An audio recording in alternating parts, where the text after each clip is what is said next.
యేసు ఆ చిరక పుచ్చుకొని సమాప్తమైనదని చెప్పి తల వంచి ఆత్మను అప్పగించెను. హల్లెలూయా. చూడండి, ఇక్కడ మనం చదువుకున్న మొదటి 4 మాటలు వెలుతురులో చెప్పారు, చివరి 3 మాటలు చీకటిలో చెప్పి ఉన్నారని ఆల్రెడీ మీకు తెలియపరిచున్నాను. 5వ మాట ఎప్పుడైతే తప్పికొని ఉన్నాను అన్నాడో వెంటనే వారు ఏం చేస్తారు, చేదు చిరకను నోటుకు తాగనిచ్చాడు. అది ఆయన తృణీకరించాడు. బైబిల్ ప్రకారము ఆ చేదు చిరక ఏంటంటే పెట్టారా, అది ఒక మత్తు.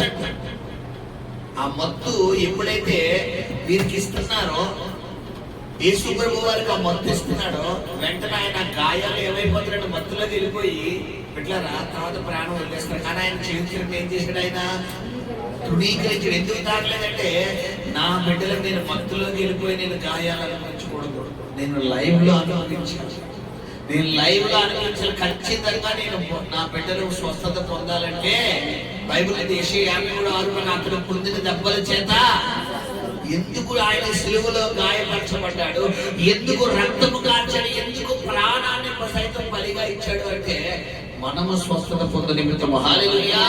కాబట్టి ఇక్కడ ఆయన పలికిన 6వ మాట సమాప్తమైనదంటే సిలువలో ఆయన పొందిన దెబ్బల ద్వారా మనకు స్వస్థతను ఆయన ఫినిష్ చేశాడు. బైబిల్లో ఉంది, మనము ధనవంతులుగా ఆయన ఏమైపోయాడట, అంటే మనల్ని ఐశ్వర్యవంతులుగా చేయనిమిత్తము ఆయన సిలువ మరణము ద్వారా మనకి ఏం సంపాదించి పెట్టాడంటే ఐశ్వర్యాన్ని. అంటే క్రీస్తు యేసు మహిమలో నీ ప్రతి అవసరం ఏమవునట్టు పెట్టారా, తీర్చబడ ఫినిష్. ఆయన అందుకని బైబిల్ ఉంది, నువ్వు నమ్మిని అంటే దేవుడు మహిమను చూస్తావు. అందుకే మధ్య 27 ఏముంది, మనం ప్రార్థించుకుంటూ వేటినైతే అడుగుతున్నామో అవి దొరికినవని నమ్మిన ఎడలా అవి ఖచ్చితంగా నీవు నేను ఏమవుతావట, గమనించండి.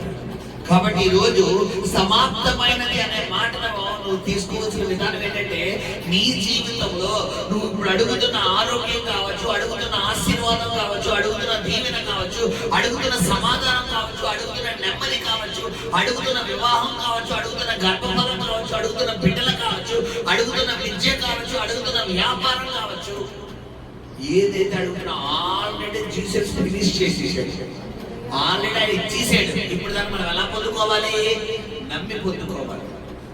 మీకు అర్థమైన బాగా చెప్తాను. ఇప్పుడు నా జేబులో ₹1,00,000 ఉన్నాయి. వెళ్ళేటప్పుడు నేను ఒక్కొక్కరికి 10,000 ఇస్తాను అన్నాను అనుకోండి, ఖచ్చితంగా నా జేబులో 1,00,000 ఉంది. మీరు ఎలా ఉండొచ్చు, ఇంకా ధైర్యంగా ఉండొచ్చు.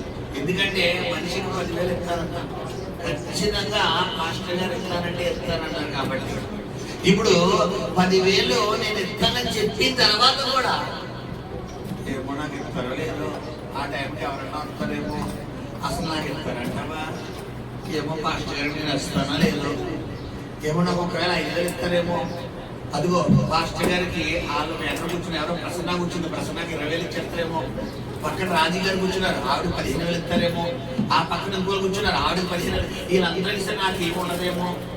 కొంతమందికి ఏది ముందు ఉంటుంది బిడ్డలారా, పాజిటివా నెగిటివా, నెగిటివే.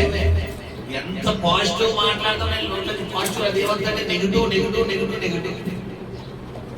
నేను అంటాను, క్రీస్తు యేసు మహిమలో నీ ప్రతి అవసరత తీర్చబడిన అన్నమాట. ఖచ్చితంగా నువ్వు దాన్ని ఎలా పొందుకోవాలి, నమ్మి, అంటే విశ్వాసంతో పొందుకోవాలి. అందుకే బైబిల్ ఉంది, నమ్ముట నీ వల్ల అయితే సమస్తం కాదు. ఈ రోజు నీ అప్పును కాదు చూడవలసింది, అప్పును తీర్చగలిగిన యేసయ్యనే. నీ కుటుంబాన్ని కాదు చూడవలసింది, కుటుంబాన్ని మార్చగలిగిన యేసయ్యనే. ఆల్రెడీ జీసస్ ఫినిష్ అని చెప్పాడు. సమాప్తమైనది, సమాప్తమైనది అన్నమాట. ఖచ్చితంగా నీ జీవితంలో దేవుడు కంప్లీట్. ఇంకో విషయం ఏంటంటే బిడ్డలారా, యుద్ధంలో యూదులలో యుద్ధములు జరుగుతున్నప్పుడు వాళ్ళంట యుద్ధము జరుగుతున్నప్పుడు శత్రువుకి వీరికి యుద్ధం జరుగుతున్నప్పుడు శత్రువులందరినీ సంహరించిన తర్వాత వీరు పలికే మాటే సమాప్తమైనది. ఒక శత్రువు ఉన్నప్పుడు వీరు ఏం పలకరంట, సమాప్తమైనది. ఇప్పుడు యేసు ప్రభువు అక్కడ యూదా వంశానికి చెందిన వారా కాదా, ఖచ్చితంగా యూదుడు. ఆ యూదుడు పలికిన మాట ఏంటి, అంటే శత్రువు ఇక్కడ ఎవరు? ఆడ తలని సిలువలో ఏం చేశాడు? మేడు సైతాన్ని కనిపించాడు. అసలు ఇరాన్ వాళ్ళు ఎందుకు ఇజ్రాయెల్ మీద దాడి చేస్తారో తెలుసా మీకు? చెప్పండి, ఎవరైనా తెలుసు? ఇరాన్ ప్రధానమంత్రిని ఏం చేశారు ఇజ్రాయెల్? నేను చెప్పించారు. ఇక్కడ రాకుండా పేకలాక చిన్న చిన్నగా చెప్తే కాదు, దానికి సపోర్ట్ చేసిన వాళ్ళు ఎవరంటే అమెరికా వాళ్ళు. అమెరికా వాళ్ళు సపోర్ట్ చేస్తే వీళ్ళు రాకెట్లు ఉపయోగించి కరెక్ట్ గా ఉన్న దగ్గర పెద్ద రాకెట్ వేస్తారు. ఆడు కనీసం వాడు మాంసం కాదు కదా, ఎప్పుడు కూడా దొరకలేదు. మొత్తం మాడి మసిపోయాడు. ఎవరో ఇరాన్ చెప్పారు, కమీనియన్ ఇరాన్ ప్రధాని. అందుకు కానీ వీళ్ళు కక్షతో ఉన్నారు. ఇప్పుడు అంటాను, శత్రువుడు సిలువలో ఏం చేశాడు? యేసయ్య అడ్రస్ లేకుండా చేసి ఆయా కంప్లీట్, నేను మీకు సమస్తాన్ని కంప్లీట్ చేశాను, మీకు మీరు విస్తరించండి, ఇక మీరు అభివృద్ధి చెందండి, మీరు ఫలించండి. సిలువలో ఒక మాట చెప్పింది కదా, సిలువలో పలికిన 6వ మాటకి ఆది కాండానికి లింక్ దేవుడు నడిపి చూసారా? ఆయన ఏం చేశాడు? ఆది కాండంలో సమాప్తము. ఆది అందుకు దేవుడు మొదటి దినమున సమస్తాన్ని కలుగజేసి ఇది మంచిది, ఇది మంచిది, ఇది మంచిది అని చెప్పి 7వ దినం ఏం చేశాడు? మొత్తం ఫినిష్ చేశాడు విశ్రాంతి దినంగా. అంటే ఈ రోజు యేసు ప్రభువు వారు నీకు కావాల్సిన సమస్తాన్ని కంప్లీట్ చేసేసాడు. మీకు ఇంకో మాట చెప్పి ముగిస్తాను. మన ఇంట్లో మన తల్లిదండ్రులు ఆఫీస్కి వెళ్ళే తల్లిదండ్రులు ఉన్నారనుకోండి, ఖచ్చితంగా పిల్లలుగా మనకి ఏమి తీసుకెళ్తారో చెప్పాలి. భోజనం, కూరకి ఇంకా ఏవైతే ఉంటారో అన్ని వండి పెడతారా లేదా? కొంతమంది క్యారెట్ తీసి వెళ్ళిపోతారా లేదా? ఇప్పుడు అన్నం వండేసి కూరను వండుకో అంటారా? చెప్పండి అమ్మా. కొన్ని కూర వండేసి అన్నం వండుకో అంటారా? కొన్ని కూర పొయ్యి పెట్టి నాకు టైం అయిపోతుంది వెళ్ళిపోతే నువ్వు కూర ఏమంటారు ప్లేట్ కట్టే అంటారా? అన్ని తల్లి ఏం చేస్తుంది? సమకూర్చేసి డిష్ వాష్ అయితే చేసేసి వంటగది నీట్ గా తయారు చేసి ఏం చేస్తుంది తల్లి? డ్యూటీకి వెళ్ళిపోతుంది. మళ్ళా సాయంత్రం వచ్చిన తర్వాత గబగబా ఉద్యోగులు అంత కష్టపడినా కూడా ఇంటికి వచ్చాక నా పిల్లలు నా భర్తకి నేను వండి పెట్టుకోవడం గబగబా డ్యూటీలో ఉన్నప్పుడు ఆలోచిస్తారు, ఏంటి ఈ రోజు నా పిల్లలకి ఏమంటాలి, నా భర్తకి ఏమంటాలి అని. ఇదేంటి ఒక బాధ్యత.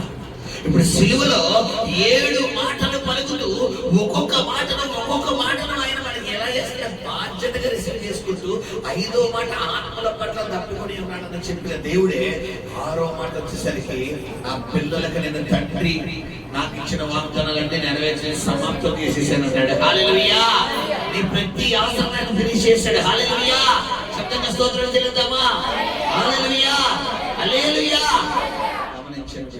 ఖచ్చితంగా ఫినిష్, ఆయన ఫినిష్ చేశాడు. కాబట్టి రెండవది, తండ్రి ఈ లోకానికి ఏ చేతితో నిమిత్తం పంపించాడో అది కూడా యేసు ప్రభువు వారు ఏం చేశారు?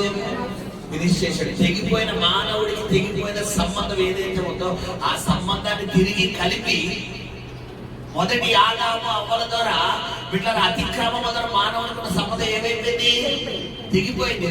తెగిపోయిన సంబంధాన్ని యేసు ప్రభువు వారు సిలువ మీద మరణించి ఆయన దేవాలయం తెర ఏమైపోయిందంట? నిలువుగా తిరిగేసి దాని సబ్జెక్ట్ నెక్స్ట్ 7వ మాటలో వివరిస్తారు. తెగిపోయిన సంబంధం ఏం చేశాడు? మళ్ళా కలిపాడు. అది కంప్లీట్. హల్లెలూయా.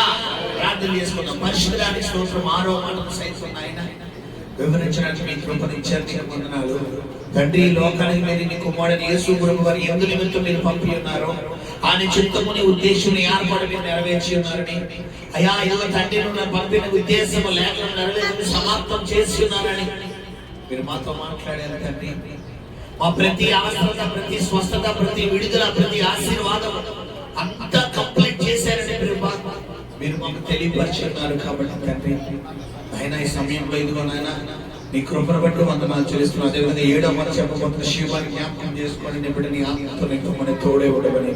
7వ మాట చదవబోతున్న హర్షాన్ని కూడా నీ ఆత్మతో నింపమని తోడు ఉండమని యేసు నామమున ప్రార్థిస్తున్నాం తండ్రి. ఆమేన్. హల్లెలూయా.